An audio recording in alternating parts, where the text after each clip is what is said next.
SK M institute IGNOU students के लिए अलग से स्पेशल बैच चलाता है। इंस्टीट्यूट का लक्ष्य और प्रयत्न इग्नू के स्टूडेंट्स जिन्हें कमजोर आंका जाता है, स्पेशल बैच के माध्यम से देश की सबसे प्रतिष्ठित नौकरी के लिए तैयार करना है। ग्रेजुएशन बीए से करने वाले विद्यार्थियों का स्ट्रॉन्ग पॉइंट आर्ट्स विषय है। आर्ट्स के विषय अवसर के दरवाजे खोल सकते हैं, क्योंकि देश की सबसे प्रतिष्ठित सरकारी नौकरी आईएएस पीसीएस परीक्षाएं मुख्य रूप से आर्ट्स विषयों पर आधारित है। इन परीक्षाओं में इंजीनियर्स और डॉक्टर्स आर्ट्स के विषयों को पढ़कर परीक्षा निकाल लेते हैं, जबकि आर्ट्स के स्टूडेंट्स इस एग्जाम की तैयारी केवल इस डर से नहीं करते क्योंकि उन्हें लगता है कि यह मुश्किल है। मेरा सुझाव है कि आपका जो भी लक्ष्य है, जैसे रेलवे, बैंक, पुलिस या प्राइवेट जॉब, इनके साथ साथ 2 से 3 घंटा इस परीक्षा की तैयारी में अवश्य दे, क्योंकि समय का सदुपयोग भविष्य में सुनहरा अवसर देगा। इस परीक्षा में बैठना ही अपने आप में प्रतिष्ठा का विषय माना जाता है। यदि आप स्कूल से ही पढ़ने में अच्छे रहे हैं, तो बिना कोचिंग के सेल्फ स्टडी से भी तैयारी पूरी कर सकते हैं, बस आपका समय और मेहनत अधिक लगेगा। मेरा अनुभव है कि यदि कमजोर स्टूडेंट्स भी सही दिशा एवं मार्गदर्शन में तैयारी शुरू करें तो आत्मविश्वास के साथ परीक्षा दे सकते हैं। एसके एम इंस्टीट्यूट में आर्ट्स के स्टूडेंट्स के लिए स्पेशल बैच चलाया जाता है। अर्जुन बैच में केवल 10 स्टूडेंट्स सीमित रखे जाते हैं, ताकि हर स्टूडेंट्स पर पूरी तरह से ध्यान दिया जा सके।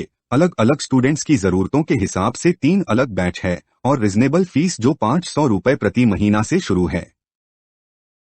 बैच में रजिस्ट्रेशन के लिए टारगेट 10 लिखकर दिए गए नंबर पर व्हाट्सएप कीजिए।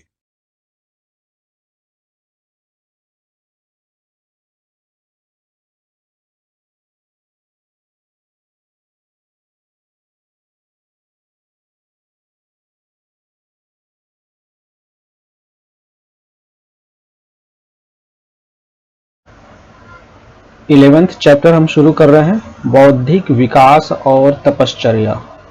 यहाँ जो तपश्चर्या का जो अर्थ है, ये जो तपस्वी होते हैं उन्हीं को तपश्चर्या बोला गया है। और यहाँ बौद्धिक विकास से संदर्भ मतलब यह है कि शुरुआत में मनुष्य की जो सोच थी वह सीमित थी, लेकिन समय के साथ साथ जो है उसका बौद्धिक विकास होता गया। यानी कि भोजन हमें एकत्रित करना है, शिकार करना है, तो शिकार के लिए हमारे पास हथियार होने चाहिए। हथियारों के लिए उन्होंने पत्थरों का इस्तेमाल किया। शुरू में पत्थरों के भी जो हथियार थे वो शुरू में जो है इतने उत्कृष्ट नहीं थे, लेकिन बाद में वे हथियार जो है उत्कृष्ट होते चले गए। और फिर कई धातुओं को मिक्स करके भी हथियार बनाया गया, फिर लोहे का हथियार। ठीक है, साथ में जो मनुष्य है उसकी बौद्धिक क्षमता का इतना विकास होता चला गया कि उन्होंने कृषि वगैरह के बेस पर जो है उन्होंने एक सामाजिक व्यवस्था शुरू किया, फिर व्यापार वगैरह जो है।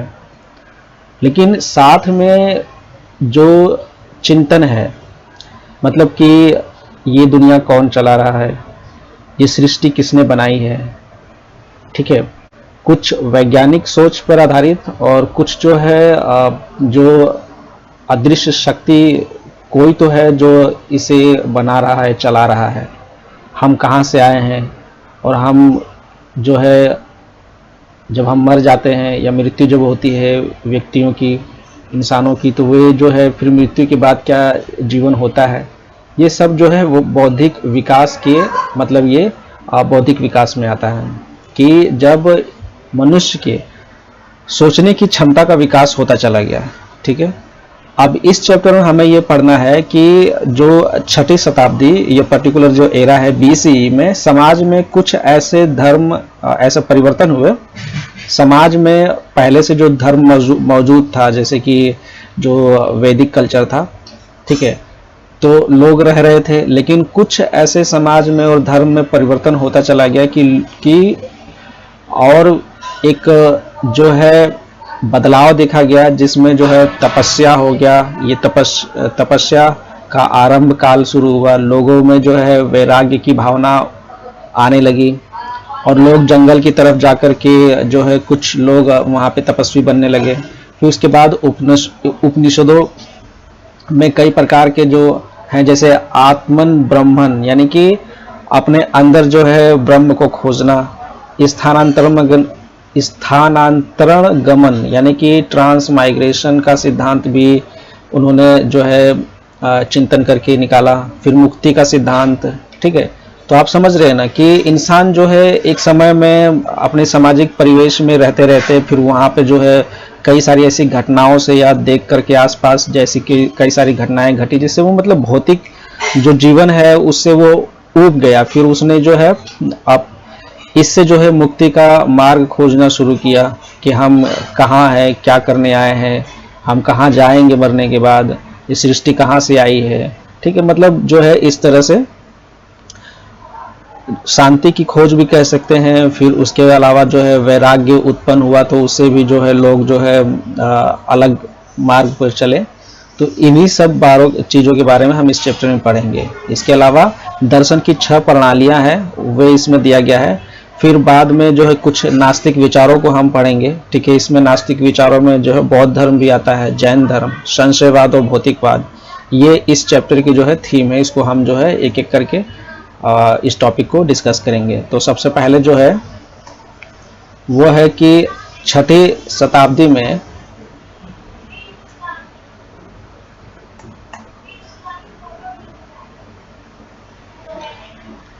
छठी शताब्दी बीसी के समाज और धर्म में क्या क्या परिवर्तन हुए, ठीक है। जैसे कि 6ठी शताब्दी बहुत अच्छी इसमें लाइन लिखी कि 6ठी शताब्दी बीसी का युग जो है परिवर्तनों का युग था। ऐसा क्यों लिखा गया है? क्योंकि इससे पहले जो था कबीलाई समाज देखा गया है कि लोग कृषि के कार्यों में तो लग गए थे लेकिन फिर भी कुछ हद तक जो है उसमें कबीलाई समाज उनको बोला जा सकता है। छोटे छोटे गांव हुआ करते थे कबीले के रूप में, और उनमें जो है कुछ जैसे एकजुटता की भावना थी, सुरक्षा की भावना थी, ठीक है। बाद में क्या हुआ कि इसका धीरे धीरे जो है ये जो भावना है ख़त्म होने लगा। और फिर जैसे जब मॉडर्नाइजेशन होता है, जब मतलब शहरीकरण होता है गांव में, गांव का जब शहरों में शहरीकरण होता है मतलब बदलाव होता है शहर के रूप में, तो आप अभी भी देखेंगे आज के परिवेश में भी गांव में लोग जो है मिलजुल कर रहते हैं, ठीक है, लेकिन शहर में थोड़ा सा कट के रहते हैं। तो इसी तरह से उस समय भी हुआ था जब बदलाव हो रहा था। तो इस जो सुरक्षा की भावना, जो मतलब एकजुटता की जो भावना से जो सुरक्षा मिल रहा था उस जीवन में लोगों को, वो धीरे धीरे कम होने लगा, ठीक है। जिससे कई तरह की बेचैनी जो है इंसान के अंदर जो है भावनात्मक रूप से उभरने लगा। तो फिर कुछ लोगों ने जो है तपस्वी बन करके जो है तपश्चर्या का रुख लिया। हालांकि जो उत्तर वैदिक काल है उसमें उपनिषदों में मृत्यु के बाद जीवन, जो मैंने अभी बताया था कि मृत्यु के बाद जीवन की कल्पना की गई, उसमें कुछ बोला गया है, ऐसे विचार जो है पहले से उसमें रखे गए थे। और ऐसा था कि उस समय जो है बलि वगैरह दिया जाता था वैदिक कल्चर में, और जो बलि है वो एक प्रतिष्ठा का विषय बन गया था। वेदों में भी बलि के महत्व को जो है बताया गया है। फिर समाज में कुछ ऐसे बदलाव होते चले गए, जैसे कि अपनी इच्छाओं की पूर्ति के लिए, धन की पूर्ति के लिए, पुत्र के लिए, पशु के लिए युद्ध जो होते थे कबीलों में, उसमें सफलता के लिए यज्ञ वगैरह किया जाने लगा और उसमें जो है बलि दिया जाने लगा। अब जब बलि दिए जाने लगे तो बलि देने के लिए एक जो है प्रॉपर जो है तरीका होता था, ठीक है। ये एक जटिल क्रिया थी जिसको करते थे पुरोहित लोग ही इसे करते थे, और इसको माना जाता था कि एक इसको जो है एक जो एक्सपर्ट व्यक्ति ही, जो एक्सपर्ट पुरोहित है वही इसे कर सकते हैं। अगर इसमें कुछ गड़बड़ी हो गई तो जो हम बलि दे रहे हैं, जिस कार्य के लिए दे रहे हैं, वह थोड़ी सी भी त्रुटि हो गई तो जो है विनाश का रूप ले लेते थे। तो इस तरह से जो बलि वगैरह दिया जाता था उसमें जो पुरोहित वर्ग था उसका जो है काफ़ी महत्व जो है बढ़ गया है, ठीक है। तो कुछ लोग जो थे ये मतलब उनको यह चीज़ें जो है बलि वगैरह ये चीज़ें जो है उनको असंतुष्टि प्रदान करती थी, और फिर उन्होंने देखा कि समाज में भी इसकी वजह से काफ़ी ज़्यादा बदलाव आ रहा है, ठीक है। बहुत जो है जो पुरोहित वर्ग है और जो क्षत्रिय वर्ग है, ठीक है, जो कुलीन वर्ग है वो जो है और ऊपर उठता चला जा रहा है, और समाज में जो है बड़े मतलब जो वर्ग आधारित जो खाई है वो बढ़ती चली जा रही है। ठीक, तो ऐसे कई मत आए जिन्होंने जो है इस ब्राह्मणवाद, जो ये बलि की जो व्यवस्था थी, इसका जो है खंडन किया गया। ठीक है, इसके अलावा वैदिक धर्म में कई सारे कठोर रीति रिवाज थे जिससे जो है लोगों में असंतोष बढ़ने लगा। बलि प्रथा जो है ये तो था ही, फिर जो बौद्ध धर्म और जैन धर्म के जो ग्रंथ आए, उन्होंने ब्राह्मणों के बलिदान जो वे किया करते थे, अनुष्ठान किया करते थे, इसकी आलोचना की। वे बताते थे कि ये कार्य जो है ये सही नहीं है, आप जो है किसी जीव की हत्या कर रहे हैं। ठीक है, इससे समाज को क्या ही कुछ मिलेगा। इसके अलावा जो है जो ये बलि वगैरह के कारण और जो ये सामाजिक परिवर्तन हो रहा था, उसमें जो सामाजिक बनावट में भी कुछ खास बदलाव आए, जिससे कि वो समाज का अहित नहीं, मतलब उनका जो है विनाश ही हुआ। ठीक है, कोई हितकारी ये बदलाव नहीं थे, अहितकारी बदलाव थे। तो इस वजह से लोगों में जो है असंतोष की भावना और ज़्यादा बढ़ने लगी। जो दूसरा जो गंगा घाटी में जो द्वितीय नगरीकरण हुआ था, शहरीकरण, इसके प्रभाव से क्या हुआ कि जो नगर है, नगरों में व्यापार बढ़ने लगा। ठीक है, और धन जो है ये मुद्राओं के रूप में इस्तेमाल किया जाने लगा। इससे क्या हुआ कि जो अमीर लोग हैं, जैसे कि सेठी और गृहपति, ये बहुत ही ज़्यादा अमीर लोगों को, या गृहपति जो मतलब जो प्रबंधक होते थे, उनको इस श्रेणी में रखा जाता है, सेठी और गृहपति बोला जाता है। तो उनके उदय का शुरुआत हुआ, और लोहे का उपयोग द्वितीय नगरीकरण में बहुत ज़्यादा हो रहा था। तो इससे क्या हुआ कि पहले तो वनों की कटाई, क्योंकि जो कृषि के लिए हमें जो है ज़मीन चाहिए होता था उस समय, तो मनुष्य ने क्या काम किया कि उस जैसे लोहे के उनको जब हथियार मिल गए तो ये बहुत ही मजबूत हुआ करते थे, पेड़ों को काटने में आसानी होने लगी और अंधाधुंध वनों की कटाई की गई। इससे जो है भूमि की उपलब्धता संभव हो पाई।